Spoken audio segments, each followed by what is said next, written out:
Hello, my dear. Rhonda Constant, your favorite hometown medium, physical energy healer, oracle card advisor, paranormal investigator, voice for your loved ones.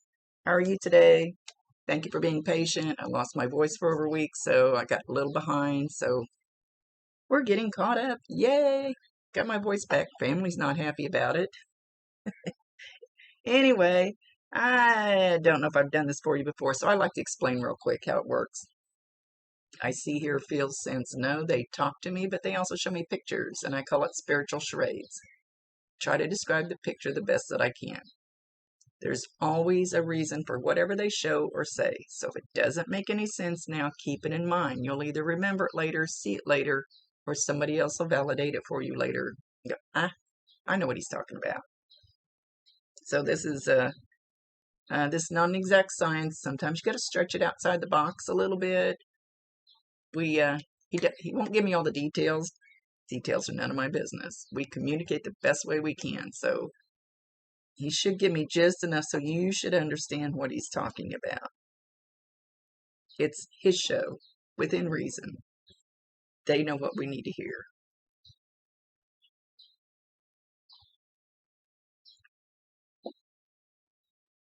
Oh, so hang on. He comes in saying,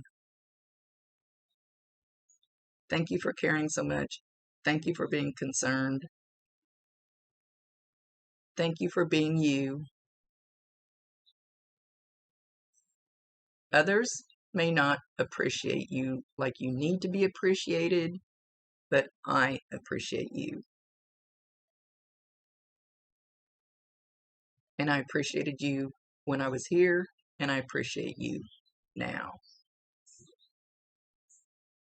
And I want you to know that. And I'm sorry. I'm not sure what he's apologizing for. Hang on.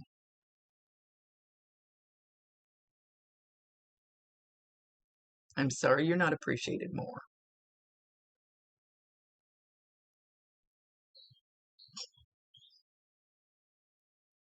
I'm sorry that, say it again. I'm sorry that when I left, things were kind of in an upheaval. That wasn't all my fault.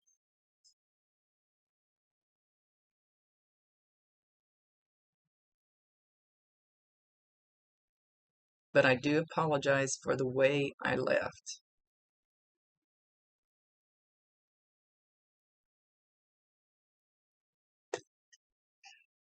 He says everything happens for a reason. And I know it does, but I still hate hearing that. It does. And it's true, but still kind of doesn't always sit with me real well.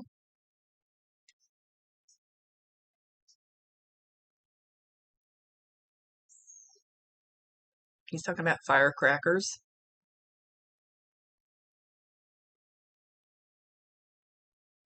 Something about the, say it again. Something about the 4th of July. Now, I don't know if he's talking about last 4th of July or this 4th of July for sure. I don't know if he's trying to validate something that has happened or something that's going to happen. He says this 4th of July.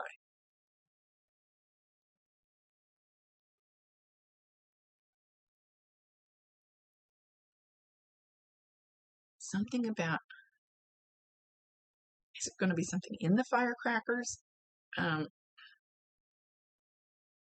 He's showing this like this big firecracker going off, and it's a really big boom. It's a really big, one of the big ones. I don't want to be showing that to me just so I know that it's fireworks, or if he's being specific. Something about this firecracker. Or somebody's going to say, I hope you can see that we're setting these off. Or there's something about the 4th of July. He's not explaining. They don't always explain.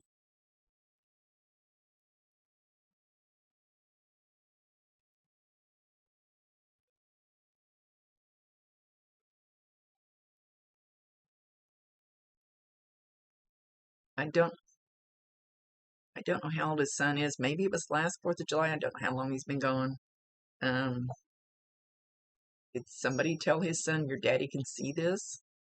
You know, your daddy can see this up in heaven?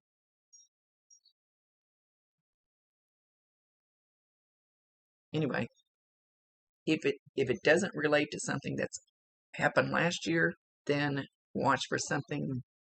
Just keep your eyes and ears open this 4th of July when the fireworks go off. Hey, we're going to have a 4th of July. I don't care what the president says. It's time. Yep. Even he says it's time to go back to normal. I want my son to have normal.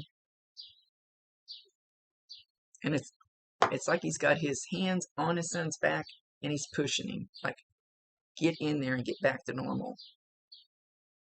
Get in there and do it.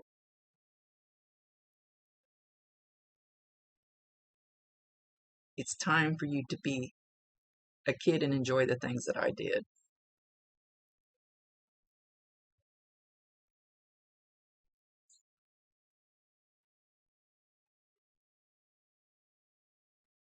He's saying, if anything, for my son, and he's showing him actually in a cage. Don't let anybody put him in a cage. He needs to be a little boy and run free. And like I said, I don't know how little he is. He needs to be a little boy and run free. And he's like almost begging. I can feel it in my gut. It's like, please don't let him be put in a cage. He needs to go outside and play. Now he's got my stomach knotted up.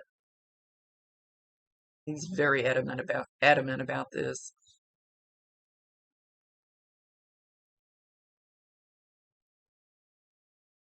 Let him be a boy. Let him learn how to bump his knee, bump his head. Because I'm there to protect him. He knows that he feels me.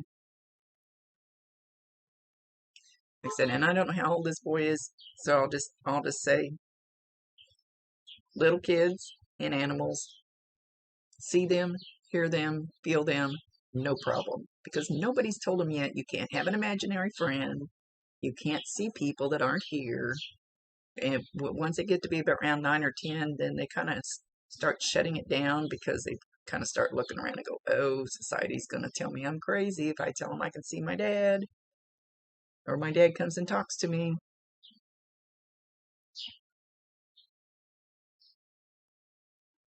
It's getting to be less and less and less of this because people are starting to become more aware that we can communicate with them. We don't need to know. He says we don't need to know all the details of how and why. Just accept it and believe it. The details of how it works doesn't matter. Oh, he's poking me on the shoulder. Why are you poking me? Oh, because I'm supposed to believe that too. And that's probably when I finally opened up, is when I just, what's it going to hurt to believe it? It is real. It doesn't matter how. It doesn't matter how I do it. So you might hear this child say something about him. You might hear this child. Like I said, I don't know how old the child is. He's not even showing me how old his son is. You might hear him in the other room talking to somebody when he's playing by himself. He's not talking to himself. He is totally interacting with his dad.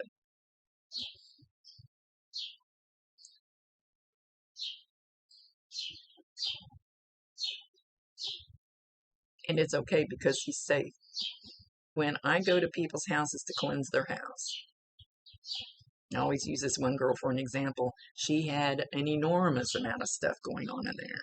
But there was 4 grandparents. And I said, were any of these grandparents assholes when they were here?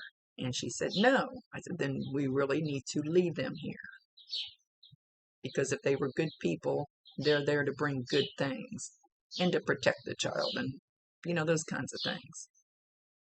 The rest of them, we had to tell them to leave. Because they didn't belong there. They just liked hanging out there. So know that he is divinely protected. Know that they are walking hand in hand.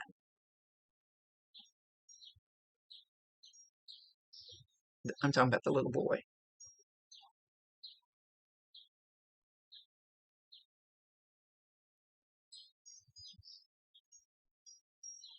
And Dustin says he is safe. For now. Until he gets his free will choice. And then there's nothing I can do to stop him from doing dumb shit.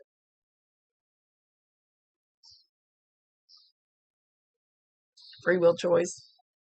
They can bring us all the good shit they want to. And we have free will choice to go, nope, I don't want it. I want this bad stuff over here.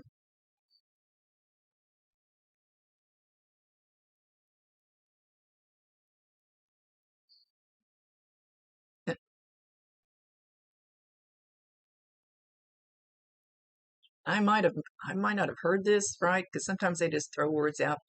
Said something about a screen. SCREEN, screen. Don't know, maybe I just put a new screen door in. Maybe you just did that. She's probably trying to validate something. Maybe a screen window.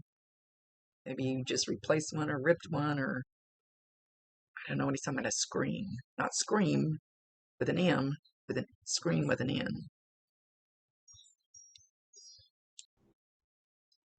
He says you're kind of like the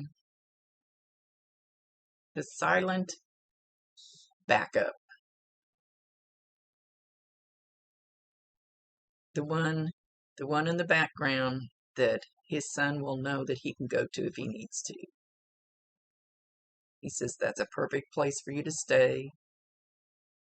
Just be the one in the background that if there's something that he really needs and he doesn't feel like he can go to somebody else, he will go to you.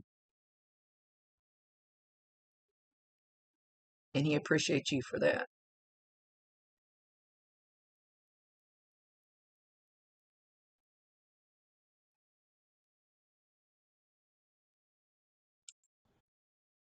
Okay, he says he's with a grandma. Somebody needs to know that. The picture he's showing me, she's kind of full-faced, so she's not skinny. And she's got really tight, permed curls. Of course, white hair. I don't think you'll ever see me with one of those white hairs. With a white-haired grandma. Glasses. You usually all have glasses when we get older. Kind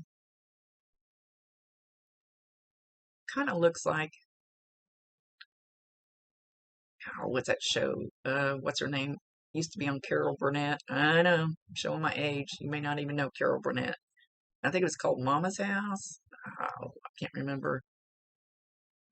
She left Carol Burnett or whatever, the show quit or whatever, and she got her own show. And I think it was called Mama's House. That full tight perm, it looks like her, similar to that. So it could be, I don't even remember what her name was. The name could be associated with the name, could be associated with that type of person, or just the look. That's he's trying to kind of make a big deal out of saying this is the grandma that I've hooked up with.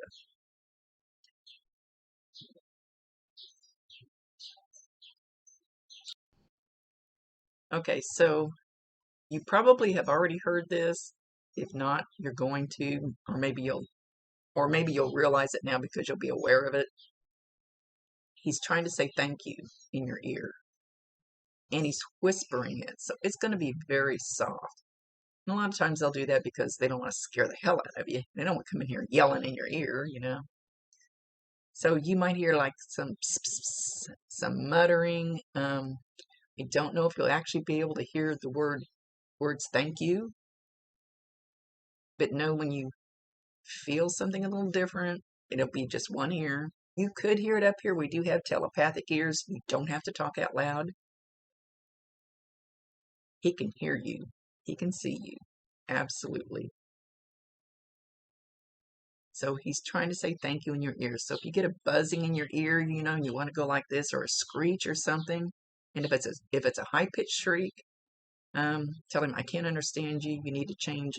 You need to change your vibration. You need to change your energy level. I can't understand your words. You need to get down here a little lower on my level. Sometimes they don't realize they're not quite on the same energy level for us to hear them. So know that he is trying to thank you. He's calling you precious.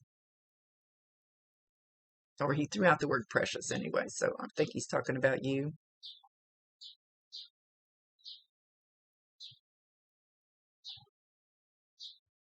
Everything's going to be all right. And again, I apologize for the way I left. So we usually don't get a choice in the way we leave, but so I'm not sure what that's about. He's not saying. And I asked them a long time ago. I used to feel how they left, see exactly how they left, and I cried every time. I said, please, unless it's a necessity, I don't want to see or feel that anymore. It was too traumatic. So with that, he's going to leave. He's skipping. He's bubbly. He's calm. He's peaceful. He's quiet. He's kind of quiet, but he just feels good. Just feels peaceful.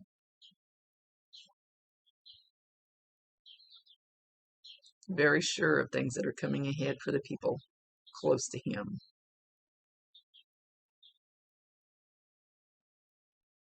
And with that, he's going to leave. And again, he's saying, thank you, thank you, thank you, thank you, thank you, as he's walking away. Something about Buttercup.